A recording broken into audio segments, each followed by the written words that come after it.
Hey guys, Moldran here, and today I'm gonna compare the two most anticipated action RPG MMOs out there, Lost Ark and Lineage Eternal. Now both games have a lot of things in common. They're both Korean, they're both action RPGs featuring classes, monsters, bosses, itemization, pretty much what Diablo has, and both are also playing in an MMO world, so there's gonna be a lot of interaction between players. Now, in this comparison, first I'm going to talk about general features of each game, then about classes, and then about launch and more. Let me start with Lost Ark. Now, Lost Ark, special things about the game are it features cinematic dungeons, which follow the story, the main storyline, the quest and so on, and are spectacular. And in those dungeons you have to battle huge bosses, you have to team up with other people. But then there's also another thing, it's called Guardian Raids.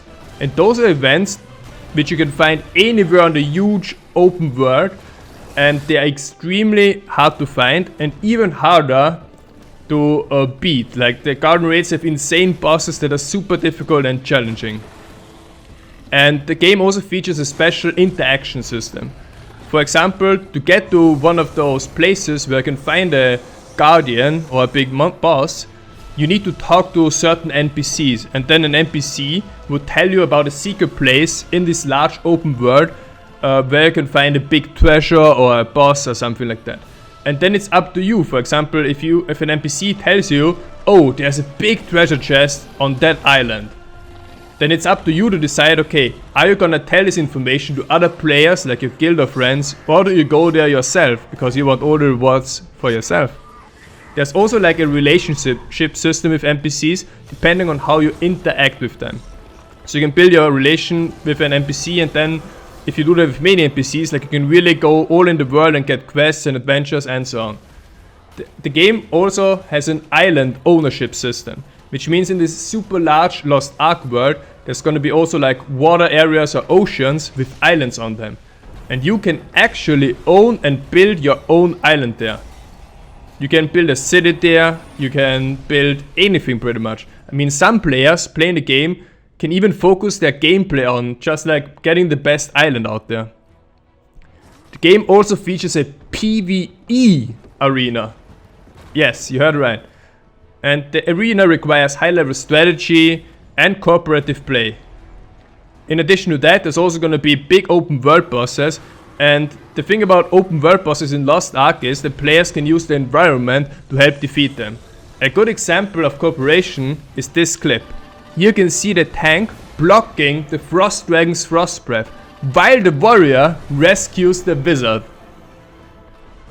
The game is also gonna have an auction house, but not everything can be traded. It's gonna be kind of like World of Warcraft in that regard, that some items gonna be soulbound, some items you can only find, and so on. So kind of like a limited version of the auction house. And now about PvP. There's gonna be a massive battleground where dozens of people can fight each other. There's gonna be open world PvP, and there's also gonna be arena PvP. Damn, wouldn't we love that in our action RPGs that we're currently playing right now? Let's move on to Lineage Eternal. I don't even know how it's pronounced. Lineage, whatever. It's very similar to Diablo in fuse and attacking ways, but the main difference is there's going to be more interaction. For example, in Diablo 3, the maximum of players in your group is 4. In Lineage Eternal, this maximum is going to be 20. And that's a huge difference. I mean, if I compare, for example, Diablo 2 and Diablo 3, I liked it more in Diablo 2, where I was able to play in 8-player parties. Because there was simply more going on, there was more chatting, there was more, I don't know, just random things happening, but I really liked the 8-player cap. And with a 20-player cap, maybe it's gonna be equally fun. And Diablo really focuses on like upgrading your gear, getting a stronger character and stuff. But in Lineage Eternal, it's really all about teamwork, because a lot of the bosses, a lot of the dungeons and stuff, you can only complete as a team with good teamwork. And rewards in Lineage Eternal will be handed out depending on the level of contribution. So there's gonna be no slacking, no carrying, and it's really important to optimize your character. Because the more you contribute to a boss fight or to an event or to a quest, the better rewards you get. Now the questing system in Lineage Eternal is very much like Guild Wars 2. So it's going to be open world interaction, there's going to be dynamic dungeons, there's going to be quests that you can find while you play the game. There's also going to be open world bosses, and if one spawns, if you see one, you better hope that other players who are near you help you. Like the open world bosses usually require 20 players or a full map or instance to take them down. Lineage Eternal also has PvP. They plan to have different things, just like Lost Ark. There's going to be a matchmaking system, making sure that equally skilled and equally geared characters play against each other.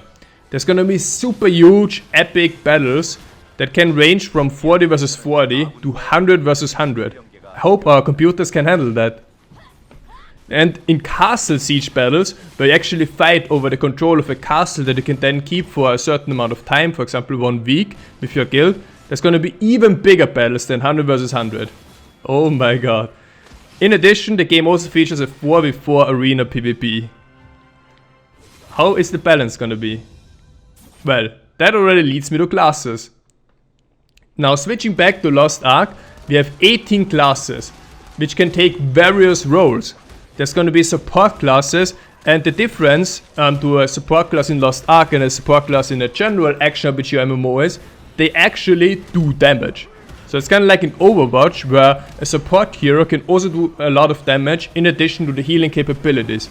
And in Lost Ark, a support character might not be as efficient as killing monsters or stuff like other classes who focus on damage, but they will be able to solo just fine. They have enough damage on their own, and they can heal themselves and sustain themselves, and that is really, really cool. Now, each class has a maximum of 8 skills, so you really have to decide which skills you use. It's the same as Lineage Eternal, but the difference is there's a very high amount of customization. So you can have different playstyles and builds per class. And as I said, 18 classes, so there's going to be a lot of options. Imagine like 5 builds per class, and then, I don't know, different playstyles. You can really shape your character into whatever you want. And there's going to be tank classes, of course, as well. Now, Lineage Eternal only has 5 classes currently planned, at least, but there's probably going to be a few more when the game gets released. And the difference to Lost Ark is in Lineage Eternal, there are no specific roles like a tank or healer. So it kind of fits more like Diablo 3 in that regard, where I don't say, okay, this is like a cleric that's really responsible for healing, or this is a big fat tank. No, here it's pretty much like the 5 classes for now, and each class also has 8 starting skills. And the difference in Lineage Eternal is that the starting skills have a skill tree attached to them, and you can really change talents and really customize your character that way. The maximum level cap in Lineage Eternal is supposed to be 50, but after you are level 50 you can reach an unlimited amount of heroic levels. Now I'm talking about the launch. Lineage Eternal has a worldwide launch planned. Yes, you heard right.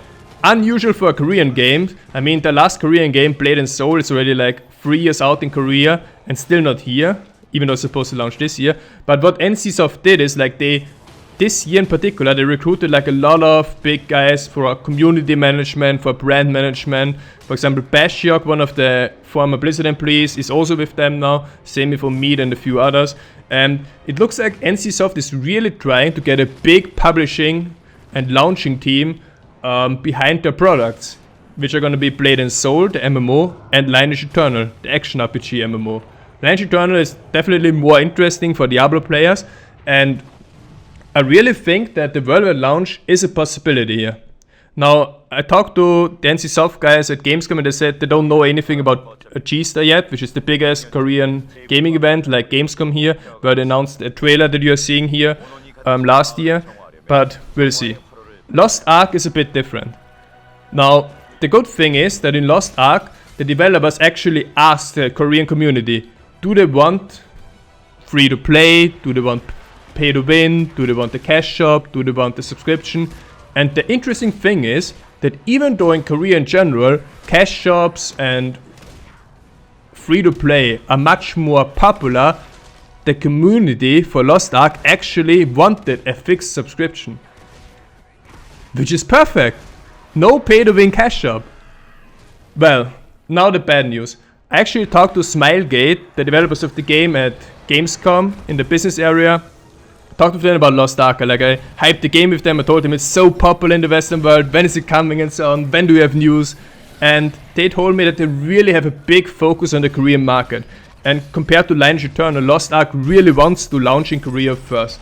Because all their games, pretty much, like they're all really successful in Korea and Asia. Some of them haven't been successful overseas, so they're really taking a careful approach now. They said it's planned for the future, but we have to be very, very patient with that. When I asked them about G-Star, again, if they're gonna have more to share, they told me they are probably not even gonna be there. And I was thinking about, like, why don't they want to be there? Why don't they want to present the product, the game, show what's new and so on, create hype? And I came to the realization that Lineage Eternal and Lost Ark are both pretty similar games, and they might actually compete with each other for the same player base. Maybe like Blizzard also throws in there with the Diablo expansion, which I think is also like kind of a player base for action RPGs. And I think because of that, both companies are pretty careful now on what they announce. Like they don't want to, for example, announce something, give the other company, the other game developer, like a chance to copy some things or make it better and so on. And this is, in my opinion, even though it sounds bad, I think it's really good because the competition between those games is so high. Both want to like really bring the best game. Both want to make their game the game that everyone wants to play. And I think in the end we're gonna end up with at least 2 games that are insanely good. Both of those games. But I think those games also gonna inspire other companies like Grinding Gear Games or Blizzard to make their Diablo and Path of Exile franchises even better. So I think it's really cool that those Korean games are popping out, and we can really look forward to an exciting future in the next few years. Thank you guys for watching. I'll be back.